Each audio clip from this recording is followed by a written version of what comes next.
Ya, bismillahirrahmanirrahim. Ini pembahasan tentang larangan untuk sombong dan takabur.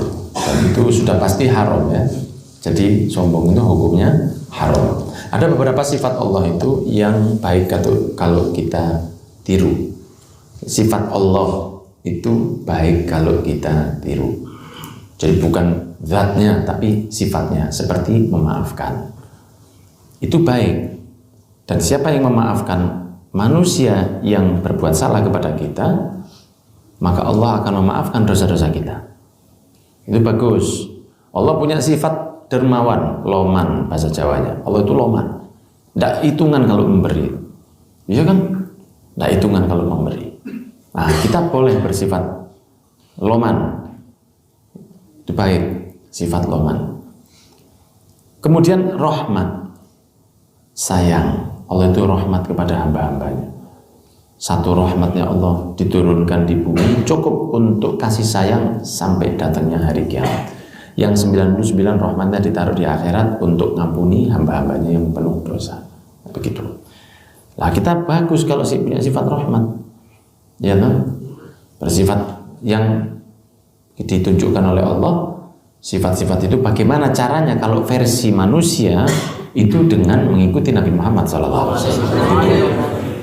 Jadi barang siapa nurut kepada Rasul, maka dia telah nurut kepada Allah. Allah juga berfirman, "Qul in kuntum tuhibbunallaha fattabi'uni yuhibbukum." Qul in kuntum tuhibbunallaha fattabi'uni yuhibbukumullah. Al-ayah sampai akhir. Tapi poinnya di situ. Kalau kamu memang benar-benar cinta kepada Allah, maka ikuti saya. Ajaran Allah kepada Nabi Muhammad supaya ngomong ke orang-orang Mekah. Wahai Nabi Muhammad, kasarnya begini, Nabi Muhammad sampaikan ke orang Mekah. Orang Mekah, kalau kamu benar cinta kepada Allah, ikuti saya. Itu dianjurkan begitu. Disuruh ikut kepada Rasul. Maka memiliki sifat, menjalankan, melakukan sifat-sifat terpuji seperti sifat-sifatnya ada yang sifat itu ada pada Allah. Rahmat, kasih sayang, mengampuni, memaafkan, kemudian loman atau dermawan, itu diajarkan lewat Nabi Muhammad SAW. Kita niru Rasul, bukan niru Allah, niru Rasul. Cuma sifat itu ada pada Allah dan kita boleh melakoni dan baik. Tapi ada sifatnya Allah yang kalau kita ngelakoni, itu Allah murkanya luar biasa. Ya, jangan los. Allah kan contohnya apa? Riba, bunga. Ya, riba itu Allah meriba.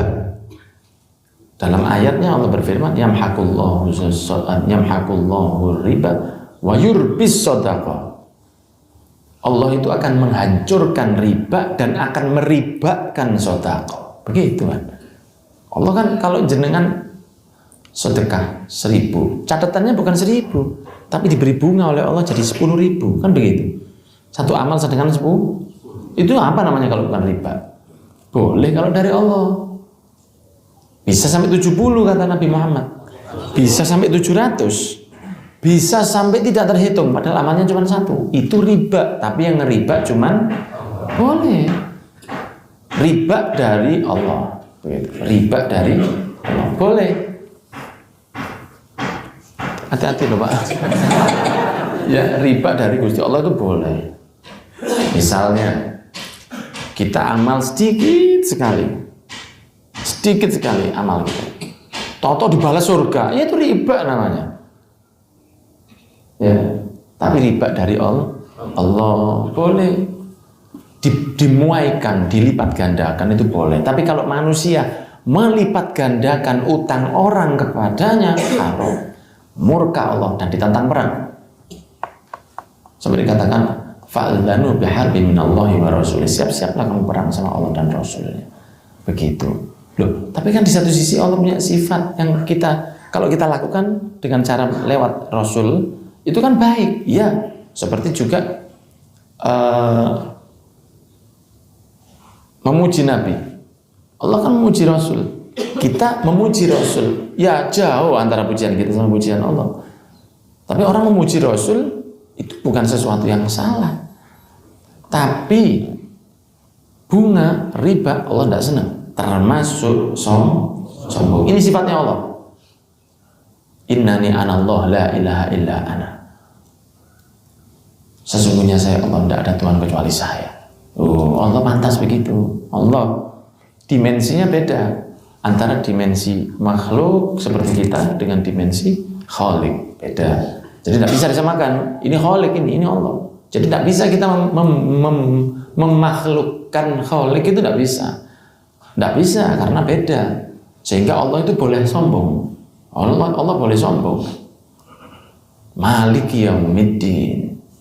Maliki yaumiddin, rajanya hari pembalasan. Boleh Allah. Nah kalau kita begini, sopo yang paling sugih gini, lu nggak boleh. Sopo yang paling pintar ya, nggak boleh. Kadang-kadang guyon juga jangan.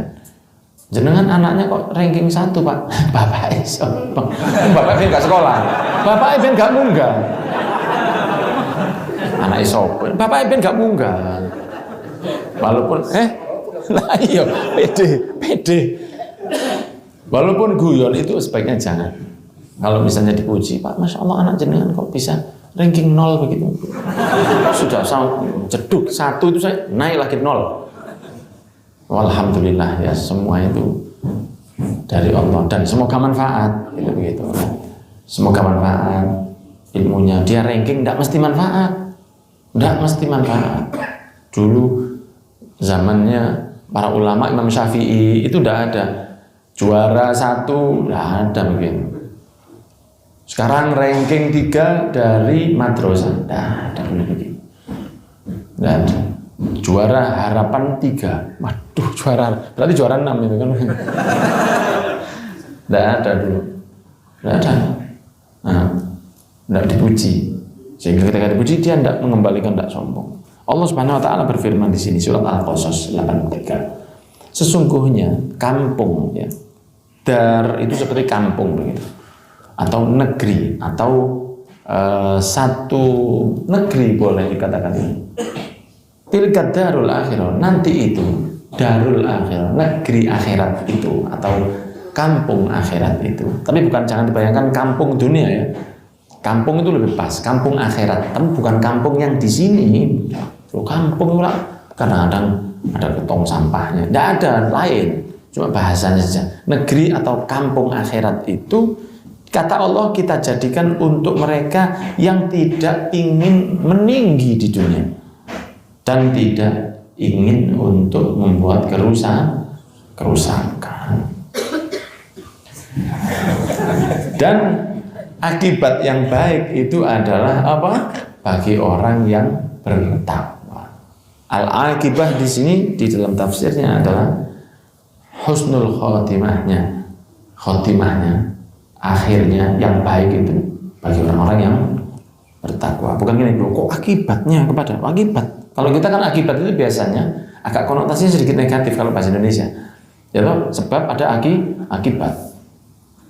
Juga Allah mengatakan wala tamshi fil ardi maraha, jangan berjalan di atas bumi dalam keadaan sombong. Dan Allah mengatakan wala tusair khaddaka linnas, jangan kau palingkan wajahmu kepada manusia. Memalingkan wajah itu bagaimana? Kelihatan orang di sana. Nah, ini wajahnya di pipinya ini. Ya, khaddaka linnas. Memalingkan wajah secara sombong. Lain kalau misalnya ketemu teman gini.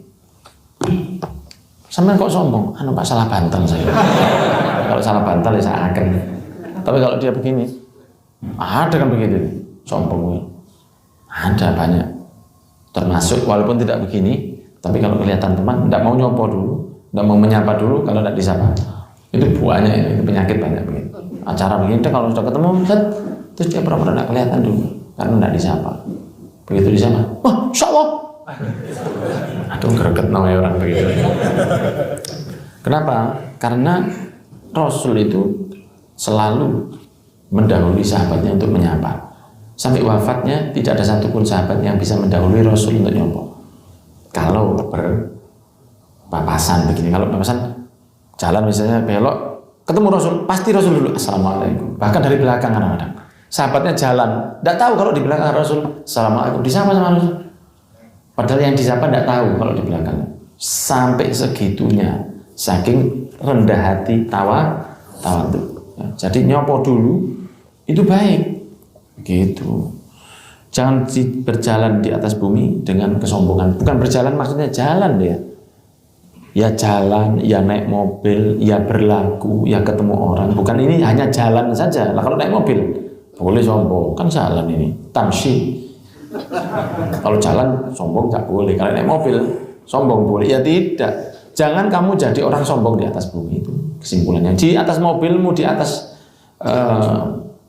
sepedamu, kamu ke kantor, kamu di pabrik, kamu di tempat pengajian. Pokoknya jangan. Ya. Innallaha la yuhibbu kulla mukhtalin fakhur. Allah tidak suka. Dan Allah kalau sudah tidak suka itu bahaya. Ya. Surga itu bagi orang-orang tempatnya yang disukai Allah. Kalau tidak suka tidak boleh. Tapi kan bahasanya cuma tidak suka kepada orang-orang yang sombong.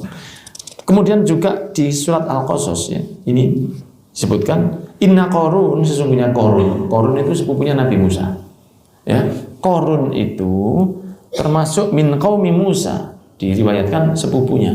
Fabagha alaihim, dia melakukan satu perbuatan yang membangkang, tidak mau nurut, sombong karena dia kaya, padahal dulu dia miskin top, sudah tidak punya apa-apa yang dimakan. Dia minta ke Nabi Musa, wahai Nabi Musa, kamu kan sepupu saya, tolong Pak, doakan Pak supaya saya bisa jadi orang kaya. Kata Nabi Musa, sudah cukup lah kamu begini, kamu tidak banyak hisabmu, kamu tidak banyak hisab. Ya tapi itu saya kepingin gitu. Nanti kamu tanggung jawab besar. Kita doakan ya. Jangan lupa sedekah, zakatmu keluarkan. Siap.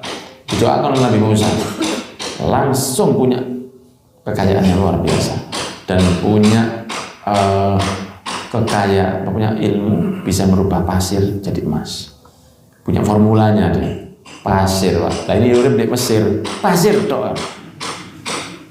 Nggak perlu ke ngenteni gunung mengeluarkan pasir, yang di pinggir tembok pasir sampai dia itu bisa membuat emas kaya. Sampai akhirnya di sini disebutkan wa atainahu minal kunuzi ma inna mafatihahu latanu bil usbati ulil quwwati. Sampai dia itu punya satu kekayaan yang besar yang kalau mau misalnya mau dipikul ya, kalau misalnya pintu kuncinya itu repot kalau dibawa orang, sampai seperti itu, sampai dikatakan bahwa yang membawa itu harus sampai 70 orang, kuncinya gudangnya. Ya aku kira-kira gudangnya saya piro, belum lagi kekayaan. Kalau jalan itu karnaval itu dia bawa itu mas-masnya itu dibawa. Karnaval ditunjukkan lah, kalau dia lewat di depan orang, semua orang mengatakan Masya Allah, enaknya jadi Qarun, enak jadi Qarun, enaknya kaya, enaknya mikir utang. Ada orang-orang yang soleh pengikut Nabi Musa mengatakan, hai kamu ini mikir apa kamu? Apa yang dari Allah itu lebih besar dari kekayaannya Qarun? Akhirnya apa? Karena dia itu sombong, maka fakhasafna bihi wa bidarihil ardh, maka ditenggelamkan oleh Allah dia dan rumahnya dari kekayaannya dan emasnya dan gudang-gudangnya ditelan bumi habis. Yang lihat gini, selamat kata Fir'aun. Begitu, hanya dalam jangka 1 hari. Besoknya ketika mereka melihat ini kekayaannya, kemudian ditagih oleh Nabi Musa, mana zakatnya? Nggak bisa, nggak mau saya. Ditelan bumi kakinya semata kaki. Sudah kelihatan nih kata Nabi Musa, ini kamu ini sudah mau mati nih. Oh saya akan, ayo teman-teman, coba keluarkan saya. Ya. Telan lagi sampai selutut. Bingung dia. Kata Nabi Musa, kalau kamu tobat, diampuni semua. Sampai sekian. Ini sudah terakhir. Tapi orang kalau sudah sombong itu gak bisa. Dia masih merasa, ayo keluarkan saya. Diambilkan bego, diambilkan bulldozer semua. Nggak bisa. Akhirnya dia ditelan bumi, semuanya habis. Nah ketika habis, orang-orang yang lihat, selamat saya bukan Qarun. ditenggelamkan bumi. Nah mungkin entah ditenggelamkan kan nggak tahu ditenggelamkan kemana. Karena tenggelamnya itu cuman ambles aja, orang kan bakal macul seporo ambles tuh hilang, nggak tahu kemana. Ya mungkin amblesnya itu dari sini kan bumi begini, Mesir sini ambles ini terus kemudian keluar di Sentul. Makanya kadang orang macul itu, waduh harta karun, berarti harta karun, maksudnya hartanya korun dulu, ada yang bilang itu, makanya dikatakan harta karun, korun maksudnya, tapi yang tidak mesti seperti itu. Ya, sehingga dihabisi oleh Gusti Allah. Kekayaannya tidak bisa nolong dia, la fid dunya wala fil akhirah. Di akhirat ya Allah. Hisabnya enggak sembayang no. Hisabnya korun itu saya enggak tahu, bayangkan gimana panjangnya hisabnya korun. Dan dia pasti ke neraka, tapi dihisab dulu karena dia kaya raya. Wallahu a'lam. Semoga kita diberi oleh Allah keselamatan dari kesombongan dan dari hal-hal yang akan membawa kita menuju perasaan sombong. Wallahu a'lam.